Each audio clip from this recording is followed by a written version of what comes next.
नमः सिद्धिभ्यः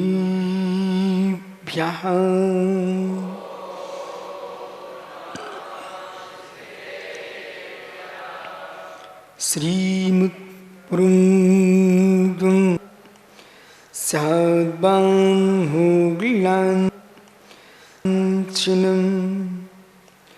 धियात्रैलोक्यनाथं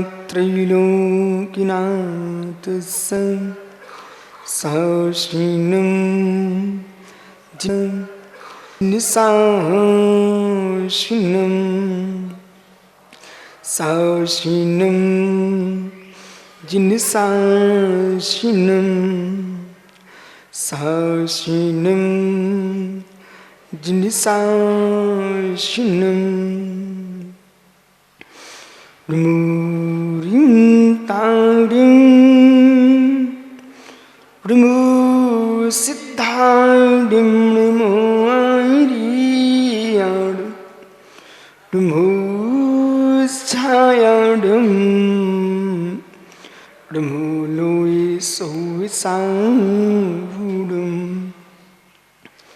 अनंत अनंत परम सिद्ध वाणी की परम पूज्य आचार्य भगवान कुंद कुंद स्वामी की परम पूज्य आचार्य विराग सागर मुनि महाराज की अहिंसामय विश्व धर्म की भगवंतो अंतिम तीर्थेश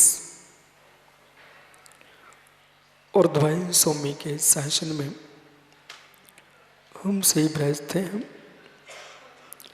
तीर्थंकर जिनेन्द्र की पीयूष देशना जिनेन्द्र वाणी मनुष्यों जगत कल्याणी है।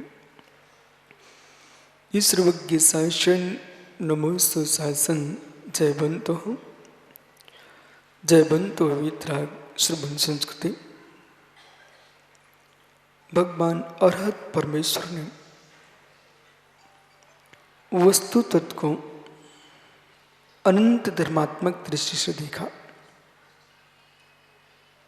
जो वस्तु है वो एकांतक है। अनेकात्मक वस्तु को कथन करने के लिए सात बात नई दृष्टि है।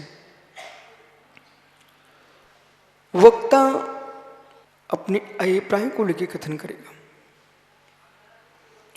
श्रोता जो सुन रहा है वो वक्ता के अभिप्राय को सुन रहा है। श्रोता का धर्म है वक्ता ज्ञानी है, श्रोता भी ज्ञानी होना चाहिए। जितना गंभीर वक्तव्य होगा उतना गंभीर श्रोता का विवेक भी आवश्यक है। जिस अभिप्राय से बोलता जा रहा है वक्ता, उस अभिप्राय को मैं समझ रहा हूं।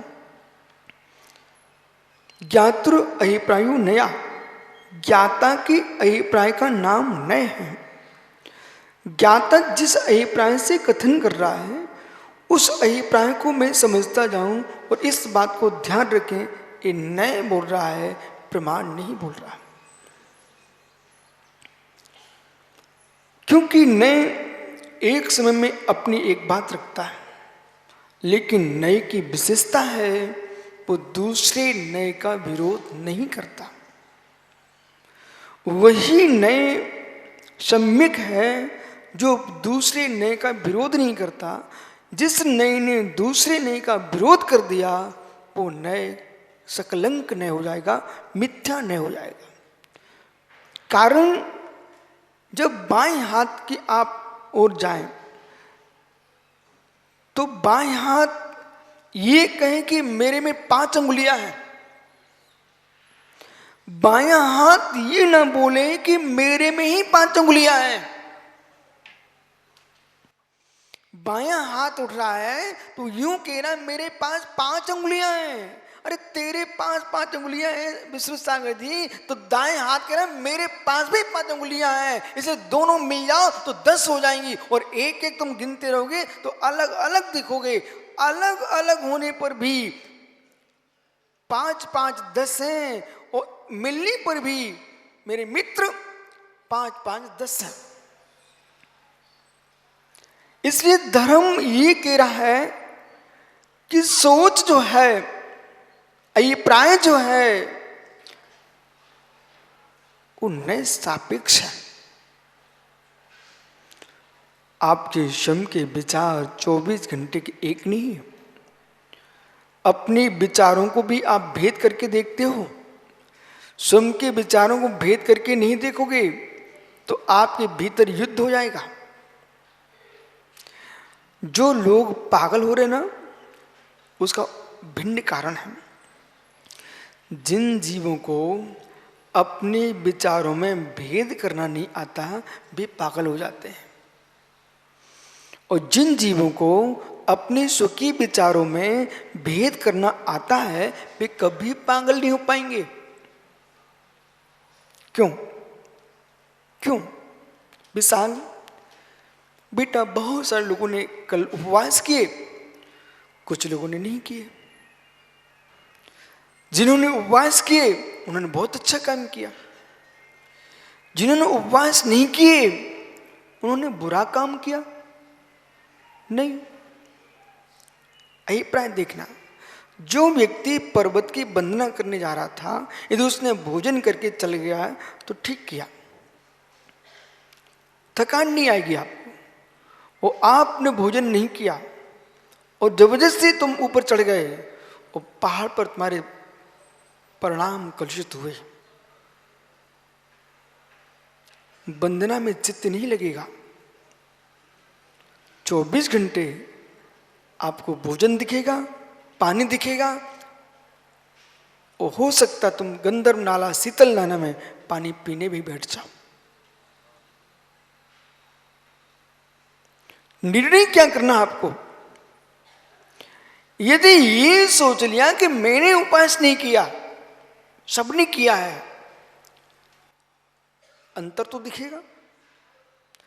लेकिन इसका अंतर भी जानना चाहिए कि जो तुम्हारे परिणाम जो चल रहे हैं, दूसरे के भावों को देख करके अनुमोदना करना तुम्हारा धर्म है, श्रेष्ठ काम किया। लेकिन यदि आपने आज उपवास नहीं किया है तो परिणाम संश्लेषित क्यों कर रहे हो? अपनी अभिप्राय को नहीं समझ रहे हो। आपके साथ क्या विषमता थी, उस विषमता को देख करके आप निर्णय करो। आप दूसरे को देखोगे तो मात परिणाम खराब करोगे। सुबह आपने बोटू भैया निर्णय किया, मुझे 10 बजे भगवान की पूजा करना है। फिर आपके भाव बदल गए, बोले विधान कर लेते। तो पूजा में विधान में अंतर है। पूजा जो होती है वो अर्चना होती है, विधान जो होता है वो मंडप मान के होता है। जो सामान्य पूजा है उसकी पूजा संज्ञा नहीं है, अर्चना है। जो मंडप माना जाता है उसका नाम पूजा है। तो अर्चना तो श्रावक प्रतिदिन करता है, अब पूजा कभी कभी करता है। पंचकर्ण पूजा है, इंद्रध्वज पूजा है, सिद्ध चक्र पूजा है, शरतोभद्र पूजा है, कल्पद्रुम पूजा, ये पूजा है। और प्रतिदिन करते वो अर्चना है, उसका नाम है सदा अर्चना। इसलिए अंत देखिए, अंचेमी पूजेमी, अंचेमी पूजेमी, बंदामी नमनसामी, इन सब में अंतर है। अंचे में अर्चना करता हूं, प्रतिदिन की सामान्य पूजा अर्चना। पूजे में मंडप बना के विधान कर रहा है श्रावक मित्र। नमनसामी और बंदामी, नमस्कार में उसने नमस्कार किया है, और बंदामी में पूरी भक्ति पढ़ करके फिर वंदना कर रहा है, कृतिकर्म कर रहा है बंदे में। इसलिए अभिप्राय देखिए, जब आपने पूजा करना था सामान्य अर्चना, फिर विधान का भाव बन गया, तो परिणाम तो उत्कृष्ट हुए। इन उत्कृष्ट परिणामों में निकृष्ट परिणाम न हो पाए, इसका ध्यान रखना। बोले शक्ति तो नहीं थी, विधान में खर्च अधिक लग जाएगा। हे मित्र, भावों की अनुमोदना करिए। अजित सागर जी, दूसरे के परिणामों की अनुमोदना करने वाले पंडित बहुत हैं। स्वयं के ही परिणामों की अनुमोदना जो करना जानता वो महापंडित है। स्वयं के भावों की अनुमोदना करोगे, उस क्रिया का आनंद गहरा होगा, वो भावात्मक दृष्टि होगी। मैं पूजा कर रहा हूं, मैं स्वाध्याय कर रहा हूं, मैं मंदिर बना रहा हूं, मैं सहस्कुट जिनालय बना रहा हूं। अब जब दादा सहस्कुट जिनालय के परिणाम हुए आपके, और सहस्कुट जिनालय में बनवा रहा हूं, ऐसे भाव करने के उपरांत पुण्य मैं बनवा रहा हूं, इसे जानिए, इसे जानिए, आनंद प्रारंभ हो गया। मैं बनवा रहा हूं, इसमें परेशानी है। पुणे मैं बनवा रहा हूं, इसे जानिए, आनंद प्रारंभ हो जाएगा। मैं सामायिक करता हूं, इसमें आनंद नहीं है। मैं सामायिक कर रहा हूं, ऐसा मैं जान रहा हूं, आनंद प्रारंभ हो गया। आपको ध्यान की विधि बता रहा हूं। मैं भोजन कर रहा हूं, तो भोजन करते तो तुमको मात्र भोजन का स्वाद आ रहा है। मैं भोजन कर रहा हूं, इसे जानिए, एक नया स्वाद आएगा। मैं भोजन कर रहा हूं, भोजन कर लेना सरल है, मैं भोजन कर रहा हूं, इसे जानना कठिन है। और सारा मोक्ष मार्ग जो है, उपाय उपेय की दृष्टि से जानना और जानना, दो उपाय खोजिए।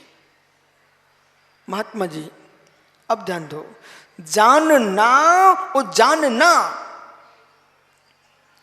एवं भूत से जानना, एवं भूत से जानना और भाव निक्षेप से जानना। बेटा दो अंतर पकड़िए आप। कठिन विषय आप लेके आए हो तो अब कठिन सुनो। भाव निक्षेप से जानना एवं भूत नए से जानना, दोनों नहीं लगाना। दादा पूरे सहस्कुट जिनालय में आप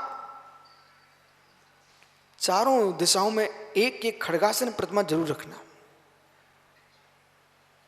ऐसा स्थान बनाना बीच में, जो बड़ी प्रतिमा आप विराजमान करो, उसमें एक बीतराग मुद्रा में, कारसक मुद्रा में 4 प्रतिमा जरूर रखना।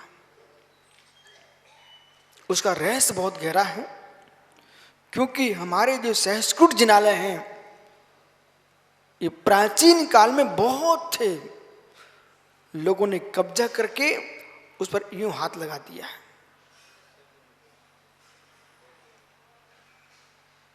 और उनको बौद्ध सहस्कुट बना दिया, स्तूप बना दिया।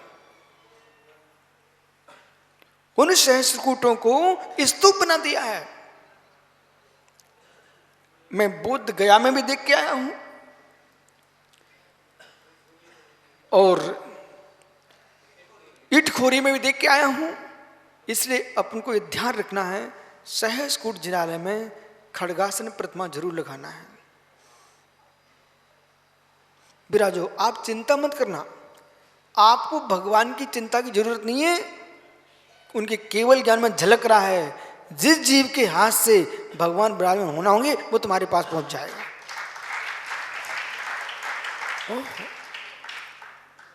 उपाय उपेय, महात्मा अरिजीत सागर जी, एक अलौकिक विषय सामने आया है अशोक। एवं भूत नए से जानना थोड़ा कठिन हो रहा है, लेकिन आपको समझ में थोड़ी देर से आता है। एवं भूत नए से जानना और भाव निक्षेप से जानना, ये दो दृष्टियां जब तक ज्ञाता नहीं लाएगा, तब तक अनुभूति नहीं पा पाएगा। उपेय तुम्हारा तटस्थ है, उपाय तुम्हारा सशक्त है। इसमें उपेय तटस्थ है, उपाय सशक्त है, परंतु जहां उपेय है जहां उपाय है दोनों में उपादान है। जहां उपेय है जहां उपाय है दोनों उपादान है। मैं ही उपेय हूं, मैं ही उपादान हूं और मैं ही उपाय हूं। परमार्थ दृष्टि मैं ज्ञाता आत्मा उपाय है, रत्नत्रय मेरी आत्मा का ही धर्म है, इसलिए आत्मा ही उपाय है। और सिद्ध किसे करना है? जो कर्म से युक्त आत्मा है, बद्ध आत्मा है, बद्ध आत्मा को अबद्धता में प्रकट करने के लिए उपाय है। जहां उपाय शब्द खड़ा हो जाए वहां मान लेना चाहिए कोई उपेय है। वो उपाय उपेय की व्याख्या चल रही है तो उपादान में कुछ कमजोरी अवश्य है। उपादान की जो कमजोरी है, उस उपादान की जो अशुद्धि है, उपादान की अशुद्धि को ही शुद्ध करने के लिए उपाय खोज रहे हैं। अब जो उपादान में जो अशुद्धि है वो अशुद्धि कर्म सापेक्ष है, उन कर्मों को हटाने के लिए उपाय है, उपादान आत्मा है। जहां उपेय है जहां उपाय है दोनों उपादान है। मैं ही उपेय हूं, मैं ही उपादान हूं और मैं ही उपाय हूं। परमार्थ दृष्टि मैं ज्ञाता आत्मा उपाय है, रत्नत्रय मेरी आत्मा का ही धर्म है, इसलिए आत्मा ही उपाय है।